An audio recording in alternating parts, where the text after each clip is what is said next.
Om Swastiastu. Di sini saya akan menjelaskan perkembangan siklus kehidupan sejak konsepsi. Yang pertama itu ada fertilisasi, adalah proses pembuahan yang dimulai dari ovulasi.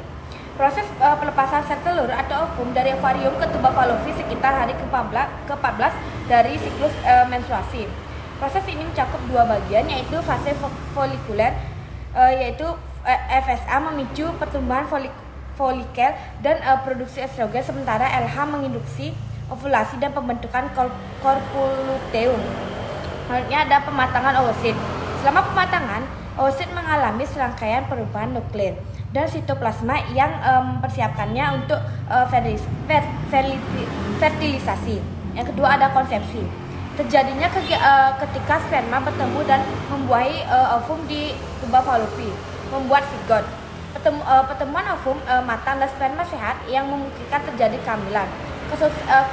Konsepsi dapat terjadi jika yang pertama segama harus terjadi pada bagian siklus reproduksi wanita yang tepat. Yang kedua, ovarium wanita harus melepaskan ovum yang sehat pada saat ovulasi. Yang ketiga, pria harus mengeluarkan sperma yang cukup normal dan sehat selama ejakulasi.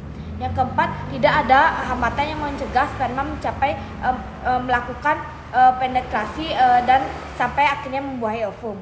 Agar terjadi kehamilan, sebaiknya segama dilakukan sebelum tepat hari wanita ovulasi. Karena sperma dapat hidup sampai 3 hari dalam vagina, sedangkan ovum hanya bertahan 12-24 jam setelah dikeluarkan dari ovarium. Kapan sih wanita mengalami ovulasi? Itu dapat dikenali melalui bentuk cairannya yang jika terlihat bening, banyak dan licin, maka mungkin kemungkinan besar wanita dalam keadaan subur. Selanjutnya ada pembelahan sel. Zigot mulai membelah atau mitosis, yang disebut mitosis, menjadi 2, 4, 8 dan seterusnya dan menjadi merula.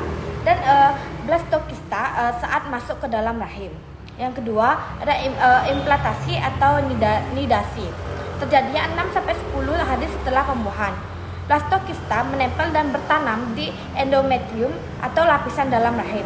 Setelah implantasi berhasil, plasenta mulai terbentuk. Jaringan endometrium ini banyak mengandung nutrisi dan untuk buah kehamilan. Blastula dengan bagian yang berisi massa sel dalam akan mudah masuk ke dalam D2 yang menyebabkan luka kecil yang kemudian sembuh dan menutupi lagi. Yang ketiga ada pertumbuhan dan perkembangan hasil konsepsi. Setelah ovum mengalami fertilisasi, ovum melanjutkan perjalanannya melewati tuba uterina dan mencapai uterus 3-4 hari kemudian. Selama masa ini terjadinya pembelahan sel atau segmentasi dan ovum yang mengalami fertilisasi membelah menjadi 2 sel, lalu 4 dan seterusnya sampai terbentuk sekumpulan sel yang dibentuk merula.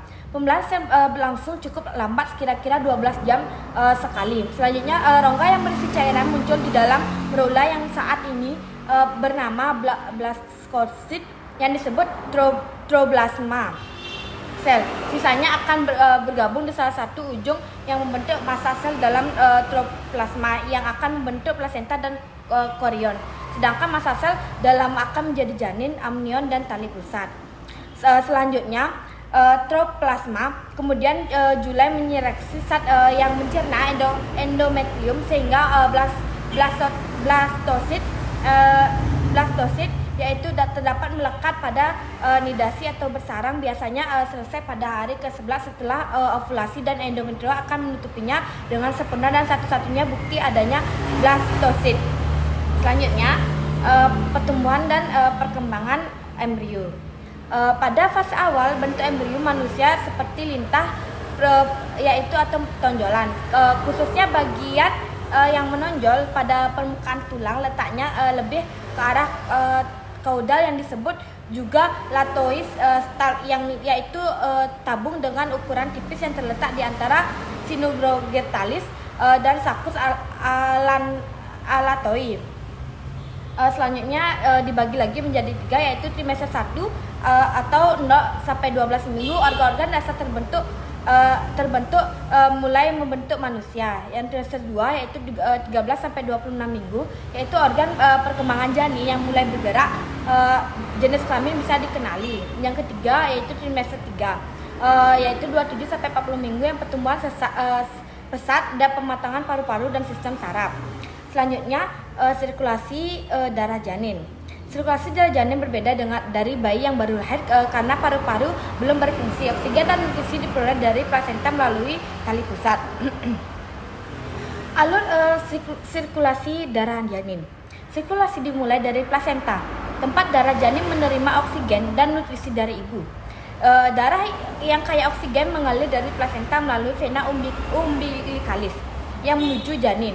Sebagian darah ini langsung dialirkan ke vena cava inferior melalui ductus venosus yang melewati hati karena fungsi hati janin masih terbatas, kemudian masuk ke atrium kanan jantung. Dari atrium kanan sebagian besar darah akan melewati foramen ovale, yaitu celah antara atrium kanan dan kiri, sehingga darah langsung mengalir ke atrium kiri, lalu ke vertikal kiri dan dipompa ke aorta untuk menyuplai oksigen ke seluruh tubuh, terutama otak dan jantung. Sisa darah dari atrium kanan masuk ke vertikal kanan, kemudian belum berfungsi. Setelah itu kemudian dipompa ke arteri pulmonalis. Namun karena paru-paru belum berfungsi, masih penuh cairan dan memiliki tekanan tinggi, darah tidak banyak masuk ke paru-paru. Sebagian besar darah dari arteri pulmonalis dialihkan ke aorta melalui ductus arteriosus, kemudian bergabung dengan darah dari vertikal kiri dan diedarkan ke seluruh tubuh. Darah yang telah digunakan kaya karbon dioksida akan kembali ke plasenta melalui dua arteri umbilicalis untuk pertukaran gas dan nutrisi kembali setelah bayi lahir dan mulai bernapas. Baik, sekian dari saya ucapkan terima kasih. Om Santi.